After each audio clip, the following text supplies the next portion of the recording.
이제 하나님 하신 일, 이걸 우리가 통틀어서 경륜 이렇게 말을 합니다. 그래서 우리가 이 경륜이 예수님이라고도 할 수 있는 예수님의 몸된 교회를 통해서 이 땅에 이루어진다.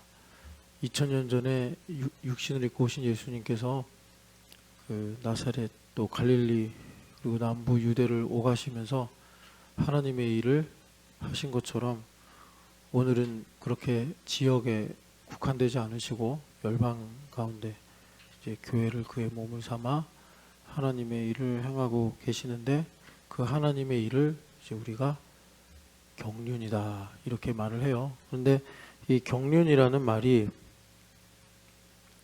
우리가 평소에 잘 안 쓰잖아요. 안 쓰다 보니까 조금 이제 어색하고 알듯 말듯한 이런 느낌을 갖는데, 그래서 여러분들이 이제 이런 부분들에 있어서는 원어를 보시거나 뭐 주석을 보시기는 시간도 없고, 또 본다고 안 보던 걸 금방 알 수 있는 것도 아니니까 영어 성경을 좀 여러 가지 버전으로 보시면 좋다. 요즘에 앱이 너무 잘 나와서 비교하면서 볼 수 있는 그런 앱도 있고 하니, 이제 보시면은 킹제임스 버전 같은 데서는 뭐라 그러냐면 어드미니스트레이션 뭐 이런 식으로 하고, 조금 이제 쉽게 번역하는 영어 성경에서 이제 단순하게 플랜이라고 합니다. 그래서 어드미니스트레이션은 조금 미니스트리에 좀 가까운 느낌이죠. 어떤 좀 공식적인 공적인 의미가 좀 강하고, 이제 영어권에서도 어드미니스트레이션보다는 플랜이 좀 더 평범하게 쓰이니까 그렇게도 번역을 하는 것 같아요. 제가 이제 이렇게 처음부터 경륜을 이렇게 꺼내는 이유는 우리가 이제 살면서 많은 문제들을 만나죠. 순간순간마다 선택해야 되고 해결해야 되는 많은 문제들을 만나는데, 이제 거기서 맹점이 있습니다. 이제 그 문제들 하나하나를 이제 각각 보다 보면 그 각각의 문제에 빠져들어요. 각각의 문제. 예전에 제가 대학 때 이런 책이 되게 유행했어요. 그때 한참 뭐 신자유주의 이게 그 이제 세계화하고 같이 오면서 한참 미국이나 한국이나 아마 전 세계적으로 그랬을 거예요. 구조조정 바람이 막 불었습니다. 그래가지고 그때 유명했던 책이 Who Moved My Cheese였나? 그런 책이 있어요. 여러분들도 아마 대학 때 보신 분들은 안 읽었어도 그 표지는 아마 보신 적 있을 텐데, 되게 유명한 베스트셀러인데, 내 치즈 누가 옮겼냐 이거예요.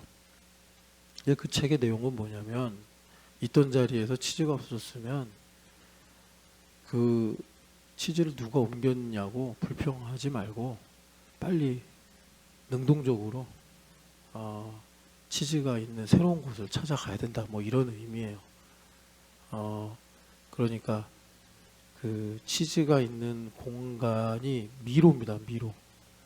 그래가지고 치즈를 어디서 옮겨놨는데, 미로니까 단박에 모르죠. 거기에 보면 이제 쥐가 나오고, 쥐 많은 사람이 나와요. 그래서 쥐들은 진작에 치즈가 있는 데로 갔고, 사람들은 좀 헤매다가 늦게 가는데, 이제 그걸 가지고 지금 이렇게 신자유주의가 들어와서 기존에 우리가 알던 질서나 원칙들이 깨지고 있는데, 누가 원칙을 깼어? 누가 질서를 어긴 거야? 라고 불평하려고 하지 말고 되게 기민하게, 쥐처럼, 그러니까 거기서 이제 쥐랑 사람을 비교하면서, 사람은 생각을 많이 해서 오히려 이제 맹점에 빠진다, 그런 내용이고, 쥐는 이제 본능에 따라 아주 민첩하게 움직여서 문제를 해결한다, 이런 얘기예요. 그래서 여러분, 우리 예수님 믿는 사람들이 하나님의 경륜에 편승한다라는 건요, 그 미로에서 빠져나오는 겁니다. 그 미로 안에서 누가 먼저 치즈를 갖냐, 누가 먼저 치즈 있는 곳을 발견해서 더 많이 치즈를 갖느냐, 그 누가 정했는지 알 수 없는 미로에 빠져서 그 룰에 의해서 엎치락뒤치락 사는 게 아니라 그 미로에서 나오는 게 하나님의 경륜에 편승해서 사는 거예요. 그러니까 제가 이제 무슨 말씀을 드리려고 하는 거냐면, 우리가 오늘 뭘 팔거나 사거나, 우리가 뭘 거부하거나 승인하거나, 뭐 여러 가지 선택과 결정의 문제들이 있단 말이에요. 근데 그거 하나하나에 우리가 주목하다 보면 미로에 빠져버린다고.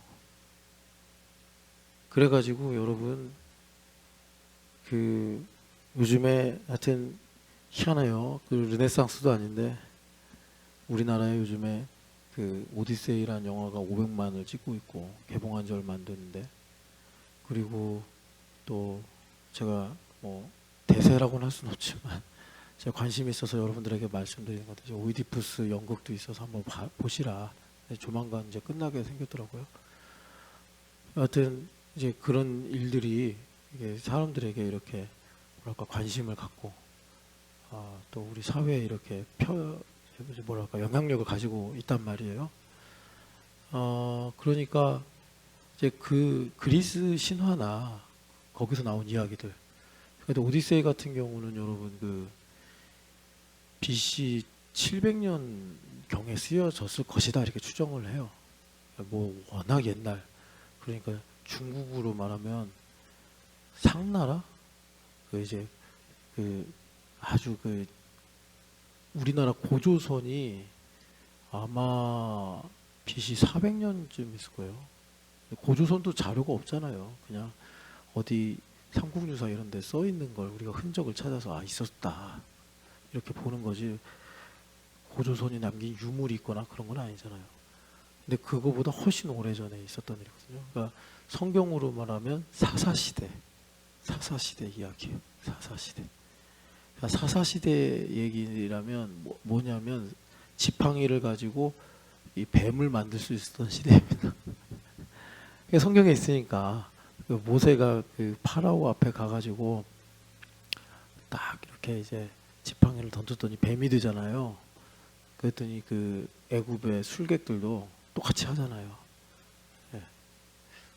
지금 생각하면 거짓말 같은데 성경에 거짓말 할 리가 있겠습니까? 그런데 BC 700년, 800년 경에는 이제 그런 일이 있었더라.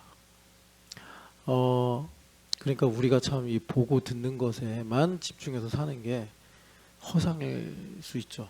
보고 듣는 것도 중요한데 그 이면에 이제 영적인 배경을 보고 살아야 되는 것이 예수님을 믿고 사는 사람들에게는 상식인 겁니다. 상식. 왜? 성경을 믿으니까.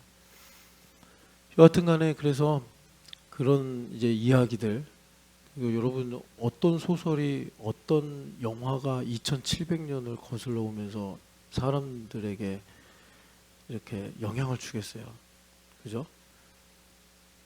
뭐 이제 근래에 만들어진 어떤 뭐 대단한 영화가 있다고 합시다. 그게 2700년 동안 사람들에게 감동을 주고 사람들을 깨우고 이럴 수 있을까요? 근데 호메로스의 일리아드나 오디세이는 2700년 동안, 그 오디세이 같은 경우는 사실은 그 1000년 동안은 아예 흔적도 없었어요. 중세시대 때는 그리스어를 로마에서 그 공부를 안 해가지고, 그러다가 이제 르네상스가 일어나면서 이제 그리스어 공부가 붐이 일어나고 그래가지고 한 1000년 동안 죽었다가 다시 살아난 책이기도 한데, 여하튼 그래요. 그래서 이제 그런 책들이 왜 2700년을 지나면서 생명력이 끊어지지 않고 지금까지 이렇게 이어져 와서 심지어 영화로도 만들어지고 연극으로도 만들어지고 왜 그렇게 계속 리메이크가 될까? 거기에 보면은 그러니까 이제 여러 요소들이 있어요. 여러 요소들이 있는데 그 중에 하나가 이제 인생을 축약하는 겁니다. 인생사를 축약하는 건데, 내가 되게 잘한 일이, 뭐 업적이라든가 성공이라든가 이렇게 잘한 일이 여러 사람들이 지나가는, 그 이제 전도자가 전도소에서 막 연구를 했대잖아요. 생각하고 살펴보고 관찰하고 하는 것처럼 이제 호메로스 같은 사람도 이렇게 이제 관찰하고 해봤더니 뭐 전쟁에서 이겼든 뭐 대단한 어떤 업적을 남겼든 자신이 목표로 하는 성공을 이루었든, 근데 그게 세대를 건너 가면서 많은 사람들의 이야기를 종합해 보니까 재앙을 몰고 온다. 이런, 그러니까 성경에서 말한 하나님의 그 감추어진 일이 아니라 인생사에 감추어진 하나의 원리를 발견한 거예요.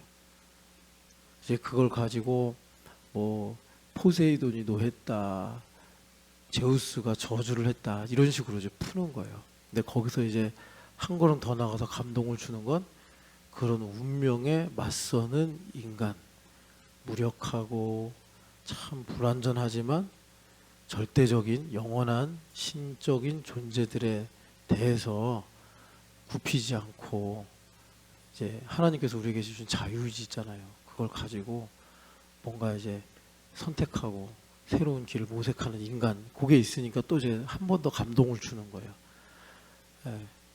그래서 이겁니다. 그러니까 우리가 예수님을 믿기도 하지만, 믿으니까 당연히 알아야 되겠는데 안 믿는 사람들도 인지하는 건데, 그게 뭐냐면 이거요. 오늘 내가 참 좋다고 선택하는 것이 이 세상의 어둠에, 흑암의 세상의 이치를 보니까 재앙을 불러오더라.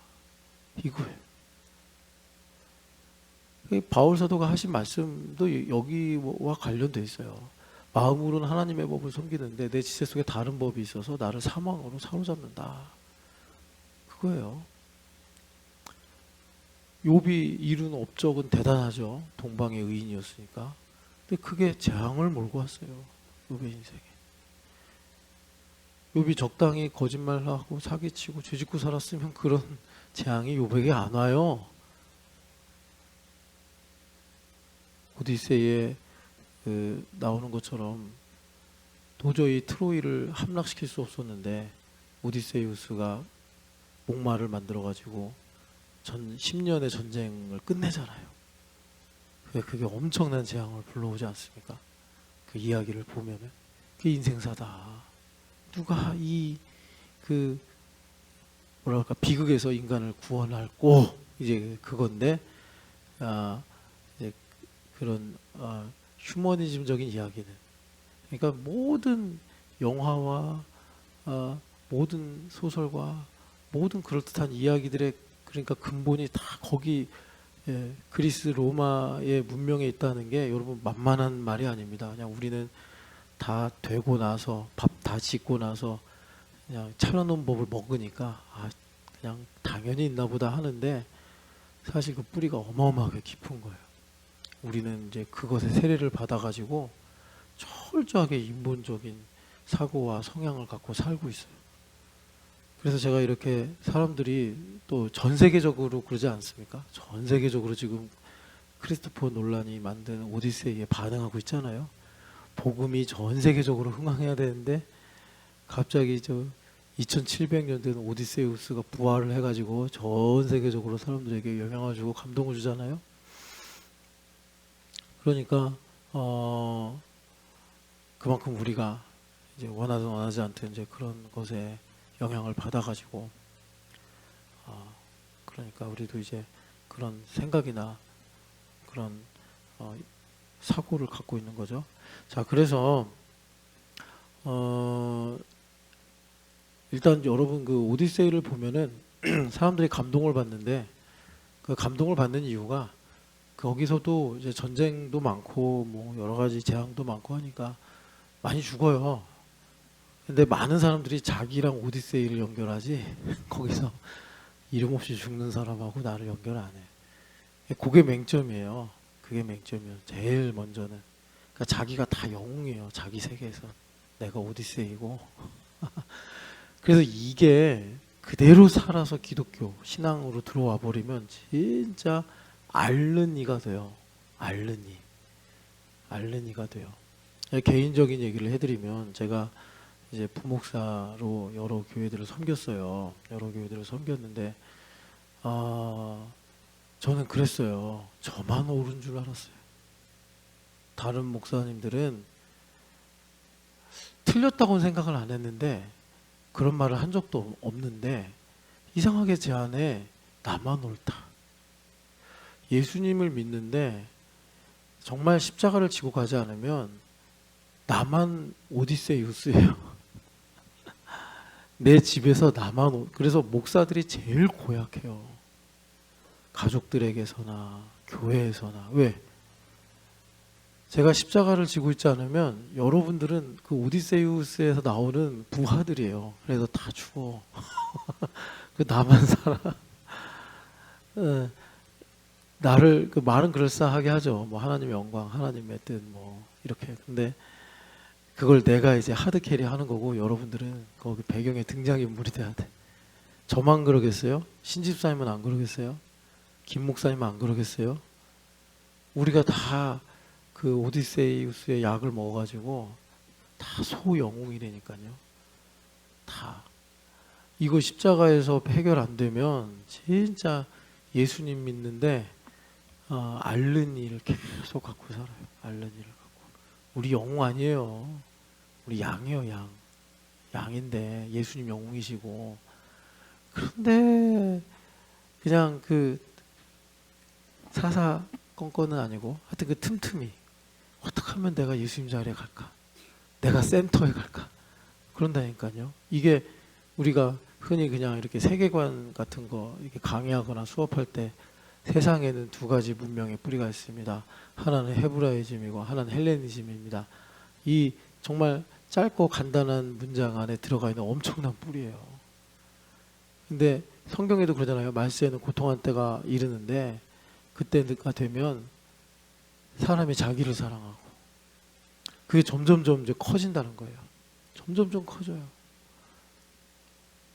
그래서 우리가 그 자아가 커지는 게 아니라 십자가가 커져야 되는데 이게 참 우리가 이 시대의 형세를 보면은 참 불리해요. 참 불리해요. 그래가지고 더 욥기를 우리가 봐야 돼요. 뭐 여러분들이 이제 좋든 싫든 뭐 듣기도 하고 보기도 할 테니까 그래서 그 오디세이라는 이제 그 희극이죠. 12,000개의 행으로 되어 있는 엄청난 시예요. 행이 12,000개. 12만 개인가? 내가 정확하게 기억이 안 나네. 근데 그게 그러니까 뭔 내용이길래 2,700년 동안 인기를 끌고 있냐. 그게 리턴이에요. 돌아간다. 그러니까 우리 인생을 한마디로 요약을 한 게 본향으로의 뭐 귀향길. 그걸 우리 안에 흐릿한 영성이 있잖아요. 이제 복음이 들어오기 전에 막연하게 뭐 영원한 것이 있지 않을까, 내세가 있지 않을까 하면서 인간이 막 여러 가지를 창작하잖아요. 그런 것처럼 그런 막연한 희미한 영적인 이런 감각을 가지고 이제 인생이란 뭘까 그럴듯한 답을 내는 게 돌아가는 것이다. 뭔가 마음을 보면은 본향 같은 게 있거든요. 그래서 그 꼭지를 하나 딱 잡고서 지금 2,700년 버티는 거예요. 많은 사람들이 설득이 되는 거예요. 그럴만하네. 감동이 오네. 그래서 이제 돌아가는 길에 괴물도 만나고 재앙도 만나고 배신도 겪고 막 이러면서 또 위기를 극복하기도 하면서 이제 그런 이야기들이 사람들한테 감동을 주는 거예요. 그러니까 여러분 여기서 이제 우리가 발견할 건 뭐냐면 인간 본성 안에 이런 게 있구나. 우리는 잘 알잖아요. 우리는 성경 말씀이 조명을 하시니까 성령 하나님 가르쳐 주시니까 하나님의 예정하신 바가 있고 그 예정하심을 하나님께서는 인간의 반역과 죄에도 불구하고 반드시 이루어내시는데 이거를 희미한 아테네에서 바울 사도가 이렇게 보다가 너희들이 여기 보니까 아예 우상도 없이 이름만 걸어놓은 알지 못하는 신이 있다고 하는데 이거 소크라테스가 말한 거거든요.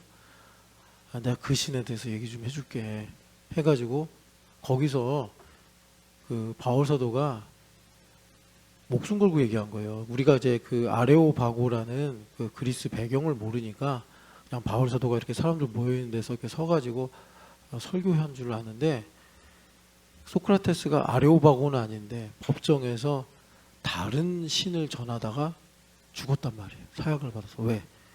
그리스 사회를 어지럽히는 사람이다. 400년 전에.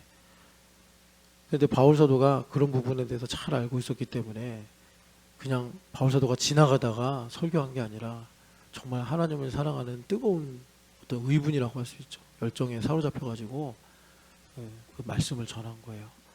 그런데 그 죽지 않았죠. 바울 사도가.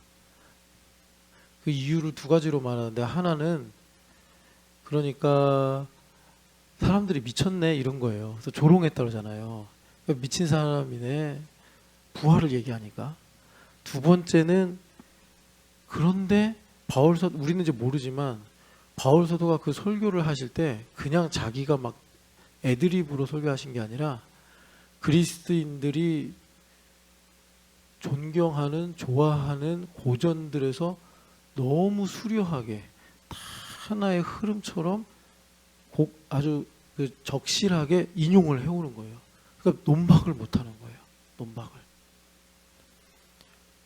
예전에 제가 저를 가르치신 교수님 중에 서철원 교수님이라고 계시는데, 이분이 그 유럽에서 박사를 받으신 분이에요. 그런데 이분이 예전에 얘기해 주셨는데, 그 사람 이름이 안 나. 신정통주의, 아니야. 신전통주의인데, 그 사람 이름 생각이 안 나네. 하여튼 대단한, 칼바르트라는 신학자가 있어요. 칼바르트는 그 당시에 뭐 이견이 없는, 지금은 좀 이제 평가가 달라졌는데, 그때는 거의 어거스틴하고 이제 비교할 만큼 그런 영향력을 가진 사람이었어요. 그런데 이분이 대단히 똑똑하신 분이에요. 그래가지고 칼바르트의 맹점이 뭔지를 정확하게 아셔서 칼바르트를 비판하는 논문으로 박사학위 논문을 제출했어요. 그런데 이분이 지금 연세가 아마 90 다 되셨을 거예요. 돌아가셨는지도 모르겠고. 근데 뭐 가난한 나라에서 꾀재재한 동양인이 와가지고 논문을 썼는데, 자기들이 거의 예수님급으로 존경하는 칼바르트를 비판하고 있으니 이제 유럽 교수들이 우스운 거죠. 그래가지고 이제 논문 심사를 하는데, 이분들이 우습게 보고 질문을 하기 시작하는 거예요. 그런데 이제 교수님이 얘기해 주신 건데, 어떻게 논박을 했냐면, 칼바르트라는 사람이 교회 교의학이라는 엄청난 대전집을 썼어요. 근데 이분은 그걸 처음부터까지 다 읽은 거예요. 거기 앞에 계신 교수님들은 안 읽은 거예요. 그런 거 있잖아요. 데카르트의 뭐 그런 이제 순수이성 비판? 아니야, 칸트의 순수이성 비판 이런 거 있잖아요. 그거 되게 어렵거든요. 엄청 두껍고. 그러니까 사람들이 보통 어떻게 하냐면, 그 책을 읽고 쓴 사람의 책을 보지, 칸트의 순수이성 비판을 직접 독일어로 읽은 사람은 거의 없다는 거죠. 근데 이 서철원이라는 그 당시 이제 그 박사 학위를 공부하는 사람은 이걸 다 읽은 거예요. 다 읽어서 칼바르트에 대해서 이제 공격을 하니까, 자기의 논문에 대해서 공격을 하니까, 교회 교의학 5권 13장 몇째 줄에 이런 식으로 논박을 하니까 이제 아무 말을 못했대요. 입 꼭 다물고. 그래서 박사학위 논문이 그래서 통과가 됐다. 이제 이렇게. 그런 것처럼 우리가 제가 무슨 흐름을 놓쳤네. 갑자기 그 얘기를 해가지고. 바울 사도가 그런 식으로 설교를 하신 거예요. 그러니까 그리스도인들이 함부로 말을 못하는 거예요. 그 원서에서 딱딱 따오니까, 그 문장들을.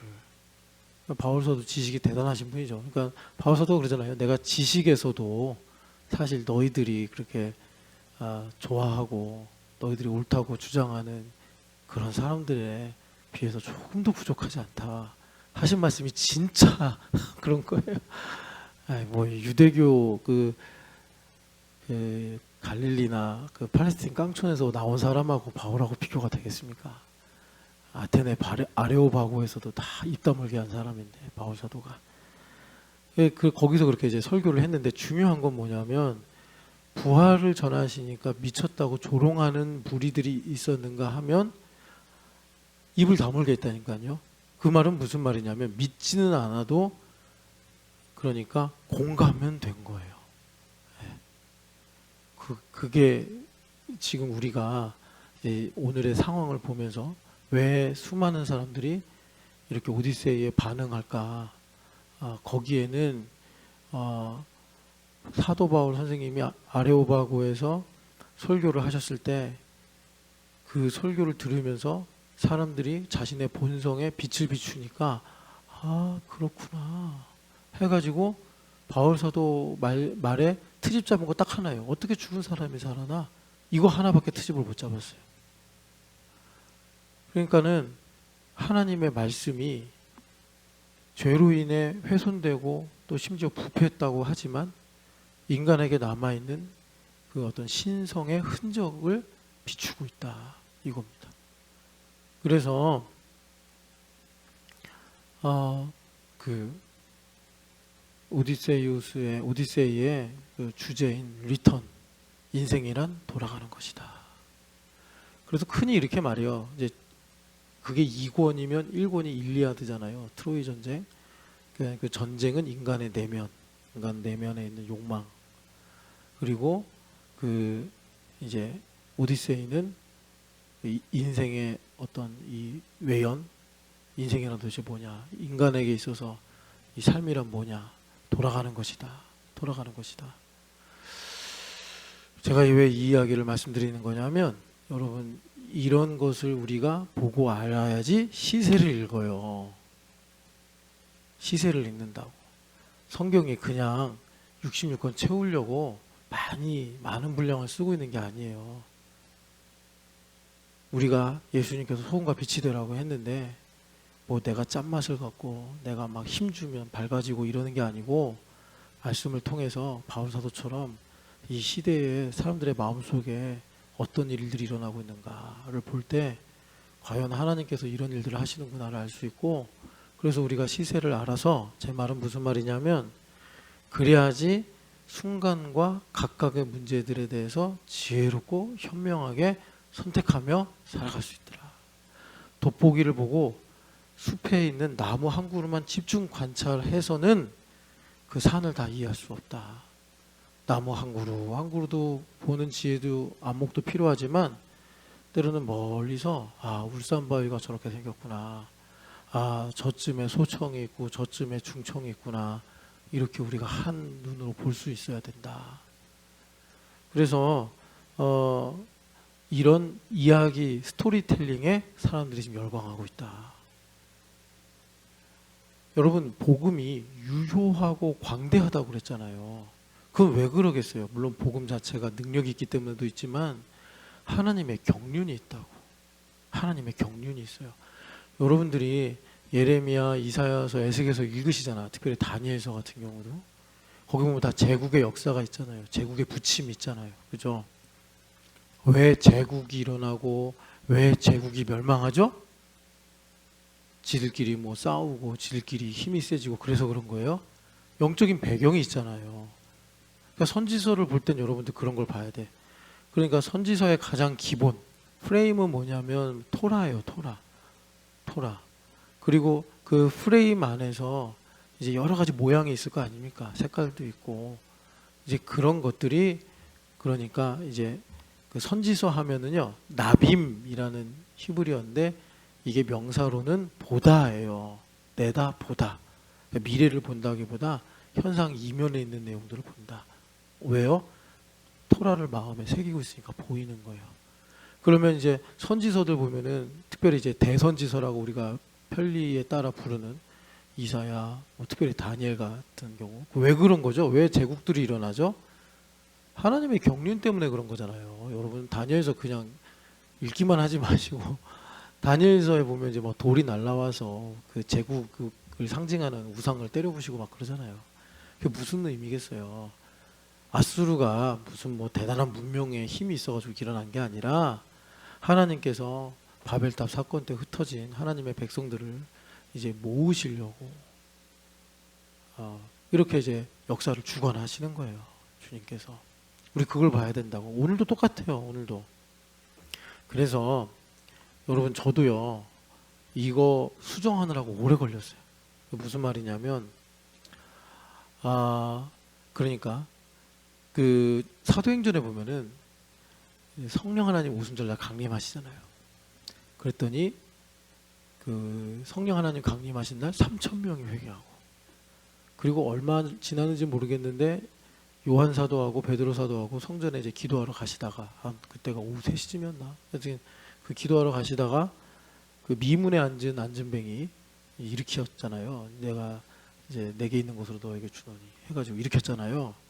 그때 몇 명 회개하고 세례받았다고 그러죠? 5천 명. 그래서 제가 신학교 다닐 때부터 귀에 박히게 들은 거예요. 성령 하나님의 권능이 임하면 하루에 3천 명도 회개할 수 있고 하루에 5천 명도 회개할 수 있습니다. 막 그러면 채플실에서 아멘 하고 이제 막 다 졸업하고 이제 서울 뒤집으려고 대한민국을 뒤집으려고 그러죠. 여러분들도 아마 뭐 적지 않게 들었을 거예요. 뭐 선교를 가면 막 내가 회사에 직장에 가서 근데 제가 이제 목회를 하면서 뭐 이제 하나님께서 믿음도 주시고 또 가르쳐 주시기도 하고 성경도 또 보게 되고 하니까 그 3천 명, 5천 명 회개한 게 그러니까 이런 거예요. 일단 주님께서 이스라엘 백성들을 바벨론으로 보내셨잖아요. 하도 말 안 들어가지고. 그런데 나중에 에스더 시대 때 보면은 127도래요. 스테이트가 127도. 이집트에서부터 저기 인더스강까지 갔잖아요. 페르시아가. 그런데 여러분 거기서 충격적인 거는 그 모든 127도의 유대인들이 다 퍼져 있는 걸로 나오잖아요. 진짜 다 그렇게 가 있는 건지 그만큼 유대인들이 다 흩어진 건지 모르겠는데 아수르 때부터 북이스라엘도 흩어버리고 그죠? 그리고 바벨론 때도 끌고 와가지고 뭐 먹고 살아야 되니까 여러 지방으로 흩어진 것 같아. 그래가지고 거기 나오는 거 보면은 우리나라로 말하면 그 파발마라고 그랬나? 하여튼간에 교통수단이 말밖에 없으니까 그 왕이 쓰는 말을 가지고 막 이제 그 왕이 쓴 친서를 전달하잖아요. 127도에 유대인들이 이렇게 다 퍼진 거예요. 450년 동안. 그러면서 페르시아가 잘 나가다가 또 망하고 헬라가 됐는데 이 헬라는 그냥 이전에 있던 제국하고 다르죠.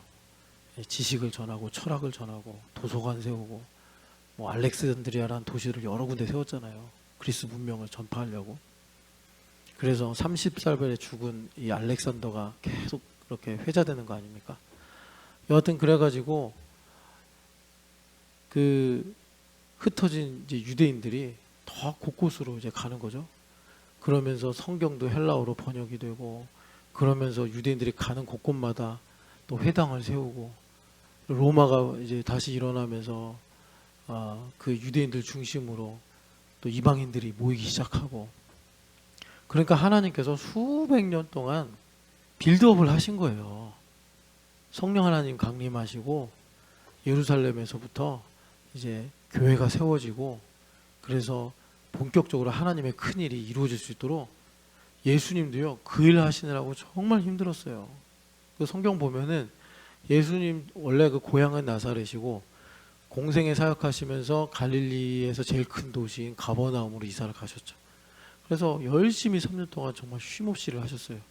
그래도 유대인이니까 절기만 되면 성경 보니까 오순절에 내려가신 이야기는 잘 안 나오는데 뭐 그 6월절에 내려가시면 오순절까지 계시지 않았을까 뭐 이런 생각도 들고 여하튼간에 초막절에도 가시고 그래가지고 신학자들이 이제 시간 있을 때 연구한 게 그 예수님 계실 때 예루살렘의 절기를 통해서 예수님의 기적이나 설교를 듣고 본 사람들이 아마 한 50만 넘을 거다 이렇게 추정을 해요. 그리고 그 중에 이제 예수님의 제자가 된 사람들 뭐 120명 그 오순절 강림 사건 때 성령 세례 받은 사람들까지 해가지고 그리고 이제 예수님께서 그 500여 명에게 이렇게 자기를 보여주셨다고 했으니까 그 외에도 더 많았겠죠. 예수님도요 그 이렇게 이제 성령 하나님 강림하시고 교회가 세워지고 이런 일을 위해서 그 50만 명에게 노출되시려고 그렇게 쓰시면서 인내하시면서 이제 말씀 전하신 거예요. 자, 그러니까 여러분 이런 겁니다. 우리 신촌연합교회가 교회됨의 복음을 전하면서 하나님 신촌에 광대하고 유효한 문을 열어주십시오.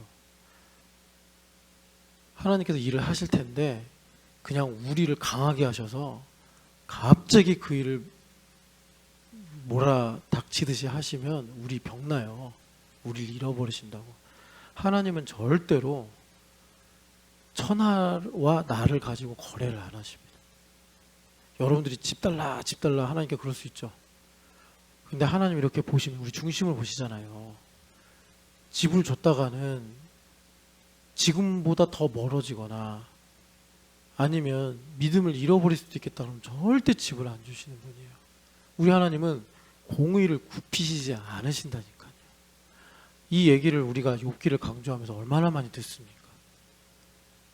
제가 그냥 여러분들 귀에 박히라고만 드리는 말씀이 아니라 듣고 이걸 렌즈로 삼아서 좀 삶을 보라.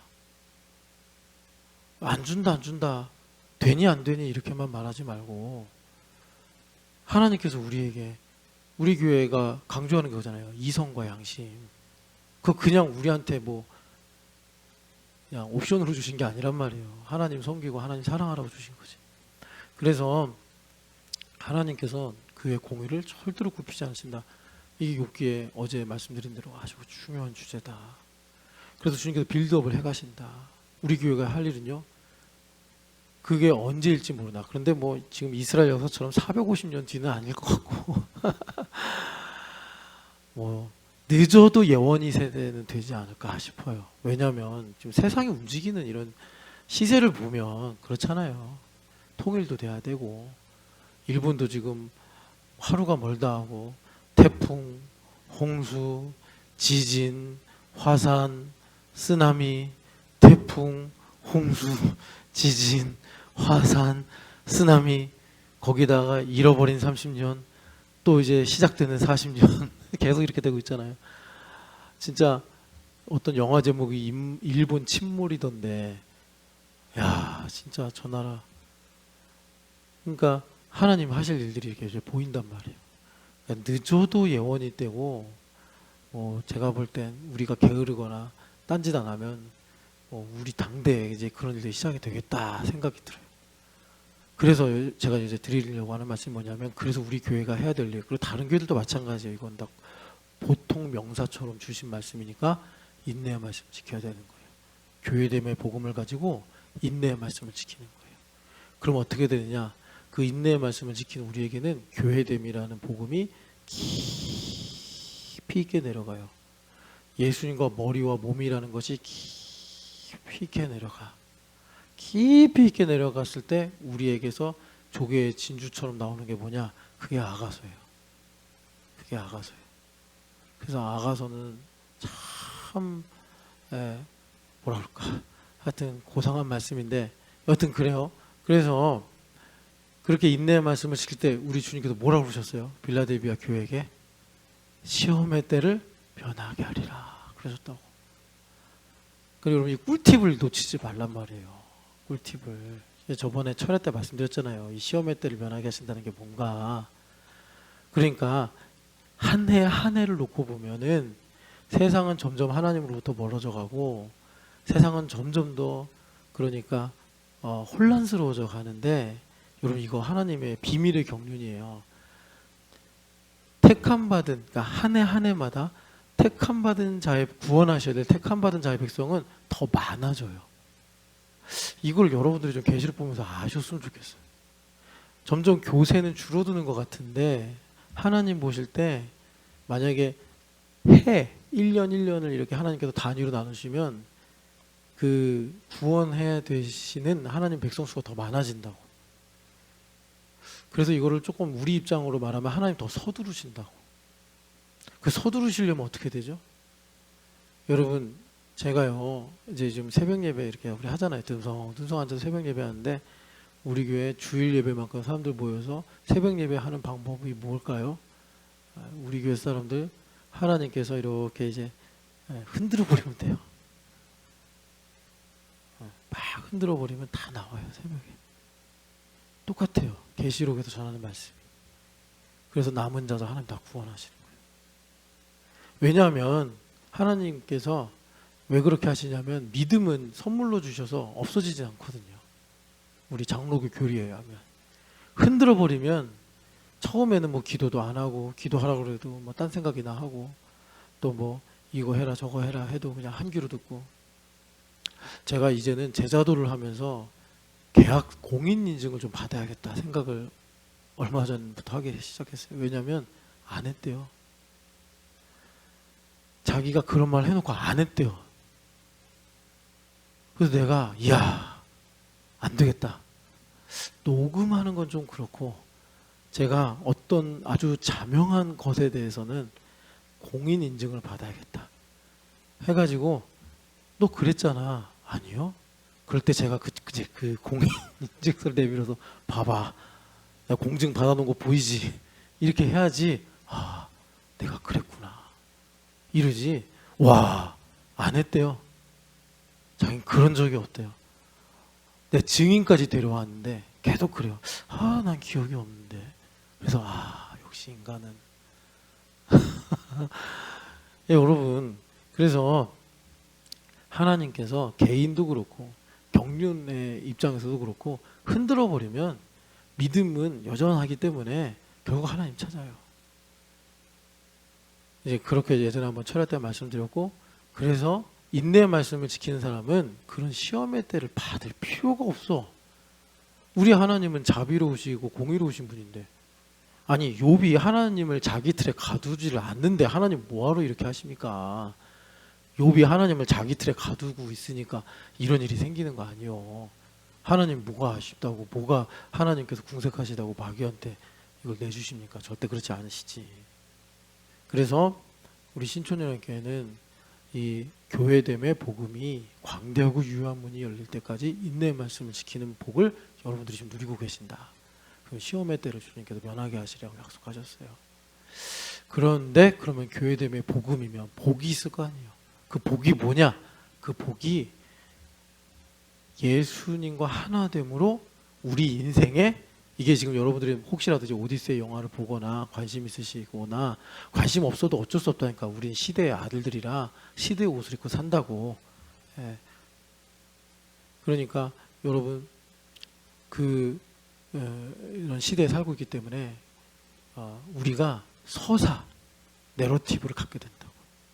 그런데 사람들마다 뭐 프랭크 시나트라의 마이 웨이 하면서 뭐 자기만의 서사가 있는 듯이 말하는데, 전도서 기자가 자기가 백과사전도 만들어 보고 과수원도 만들어 보고 사람들도 잘 살게 해보고 하여튼 생각할 수 있는 건 다 해봤대잖아요. 심지어 후궁도 1000명이나 더 보고. 예. 해밍웨이 그렇게 멋있게 살았잖아요. 얼굴도 잘생기지, 노벨상도 받았지, 인기도 많지. 근데 예수님이 없으면 아무것도 아닌 거예요. 아무것도 아닌 거예요. 그래서 우리가 교회됨의 복음은 뭐냐? 내가 성공해서가 아니라, 내가 잘나서가 아니라, 내가 지식이 많아서가 아니라 예수님과 하나가 되어서 이 세상의 이야기는 딱 하나밖에 없어요. 하나님의 이야기밖에 없어요. 예전에 우리 어린 시절에 주일학교 다니면 아름다운 이야기가 있네. 구세주의 사랑 이야기. 그 이야기, 그 찬양 있잖아요. 아름다운 이야기가 있네. 구세주의 사랑 이야기. 그 다음부터 갑자기 가물가물하네. 그 하나님의 이야기에 교회가 되어서 편승이 될 때 거기에 삶이 있다고. 나의 포도원이 있고 나의 분천과 샘이 있고 나의 감람원이 있다고요. 부동산에 있는 게 아니고 삼전 닉스 이런 데 있는 게 아니고. 그래서 우리 청년들에게 광대하고 유한 문이 오순절 날처럼 그 예루살렘에서 있었던 일처럼 광대하고 유한 문이 열리면 이제 미래와 희망을 찾기 위해서 이 교회됨의 복음이 전파되는데, 거기에 바울 사도가 하신 말씀에 보면은 대적하는 자도 많도다 그러신다고. 대적하는 자도 많도다. 그래서 여러분 이 교회됨의 복음이 뭐냐? 여기 말씀대로 24절 그대는 하나님께서 하신 일을 기억하고 높이라 잊지 말아라 인생이 그의 일을 찬송하였느니라. 그러니까 무슨 말이에요? 우리가 하나님의 경륜에 편승이 되어 에베소서 1장 서론에 있는 것처럼 하나님의 은혜의 영광을 찬송하고 살게 하시는 것이 바로 교회됨의 복음이더라. 주님께서 우리에게 말씀하시는 거예요. 그래서 여기에 이제 자연현상을 가지고 말씀하셨는데 비 내리는 거 여기 보면은 그가 물방울을 가늘게 하시며 빗방울이 증발하여 안개가 되게 하시는도다. 그것이 구름에서 내려 많은 사람에게 쏟아졌느니라. 이런 원리와 이치를 네가 아느냐 이렇게 말씀하는 거죠. 주님께서 성경에 보면 하나님의 이런 섭리를 이거 이제 섭리에 해당되는데 빗방울에 많이 비유를 하세요. 이른 비와 늦은 비, 단비, 이른 비와 늦은 비. 너 이른 비와 늦은 비로 살아야 돼. 아, 단비야. 너네 엄마는 어디 가셨냐? 부여 한번 갔다 왔더니 아니 기가 빨렸나? 우리 대장군께서 이렇게 그리고 그 또 있잖아요.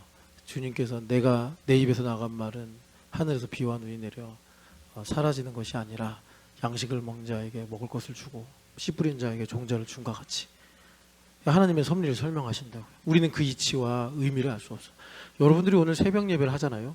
이 새벽 예배하는 이 순간은 사라지는 것 같지만 그렇지 않다는 거예요. 주님께서 이것이 어느 날 10년 후인지 5년 뒤인지 여러분들이 자는 중인지 일하는 중인지 그때 주님의 은혜로 내려서 여러분들의 삶에 양식을 주며 종자를 준과 같이 헛되이 돌아오지 아니하고 반드시 하나님의 일을 성취하고 하나님께 영광을 돌리더라라는 것입니다. 이 이치를 우리가 알 수 없으나 우리가 조절할 수 없다 이 말이에요. 중국은 극구 부인하는데 중국에서 가끔씩 그 가뭄이 들면 무슨 뭐 비 내리게 하는 걸 쏘잖아요. 그러다 얼마 전에 여러분 아세요? 엄청난 폭풍이어가지고 아파트 유리창 다 깨지고 그래가지고 그 도시에 사는 사람들이 중국 정부가 그 짓을 해서 그런 거라고 막 비방하니까 아니라고 그냥 태풍이 온 거라고 하는데 과학자들이 볼 때 인과관계가 없는 거예요. 자연적으로는 그런 육지에서 태풍이 일어날 수가 없는데 중국이 계속 그 인위적으로 그걸 조절하려고 그러다가 인간 재해를 만드는데 우리는 그런 걸 통제할 수 없다고 조화롭게 하나님께서 다 역사하시는 거죠. 그래서 우리가 하나님의 일을 기억하고 그분의 일을 찬양하고 높일 때 주님께서 다시 말해 하나님의 경륜에 편승해서 살아갈 때 우리 인생에 주님께서 이런 이제 은혜 주시고 공급하시고 지키시고 보호하시고 인도하시는 다시 말해 내가 가야 할 길이 무엇이며 또 내가 어떻게 선택해야 될지를 주님께서 우리에게 알고 깨닫게 하시더라라는 것입니다. 그래서 여러분 오디세이는 이렇게 이제 얘기를 해요. 인간이 합리적으로 뭔가 결정하고 선택을 하는데 항상 거기에 신들이 개입을 해가지고 힘들게 하고 재앙을 주고 고통스럽게 한다. 그런데 인간은 거기에 굴하지 않고 맞서 싸워서 마침내 뭐 의미를 찾는다. 뭐 이런 식의 느낌이에요. 그러니까 사람들이 막 가슴이 웅장해지죠. 아 그래. 뭐 이렇게 되는데 그거는 여러분 nothing. 다시 말하니 nothing이니라. 이렇게 이제 성경에서 말씀하시고 여러분 하나님께서 선하시고 인자하시다. 성경은 그렇게 말을 하죠. 그죠? 우리가 못되고 변덕스럽고 우리가 어리석은 거죠. 그래서 우리가 그 하나님을 의지하고 살아갈 때 하나님께서 과연 거기서 이제 그림자처럼 나오는 그 귀한 본능 하나님으로부터 나와서 하나님으로 말미암고 하나님께로 돌아가는 이 복된 인생을 우리에게 이루어 주시는 줄을 믿습니다. 그래서 이제 하나님의 경륜이 뭐냐 이걸 좀 자세히 말씀드려야 되는데 그건 이제 내일 다시 한번 우리가 말씀을 가지고 보고 교회됨의 복음은 하나님의 이야기, 하나님의 경륜에 편승해서 사는 것이다. 우리가 정말 망망대해를 항해하는 오디세우스처럼 정말 위태롭고 힘든 삶을 살죠. 그러나 우리 주님의 경륜에 편승이 되어 살아갈 때 하나님께서 우리를 소망의 항구로 인도하시는 줄을 믿습니다. 사랑하는 하나님 아버지, 우리에게 많은 문제들이 있지만 예수님께서 길 되시고 진리 되시고 생명 되셔서 우리를 영원한 이야기, 우리에게 참된 서사로 우리 인생을 옷 입혀주시는 줄을 믿습니다.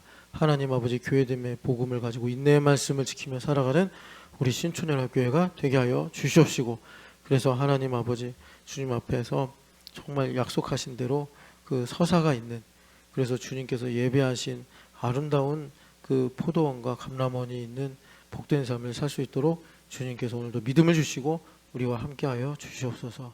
부활하신 예수님의 이름으로 기도합니다.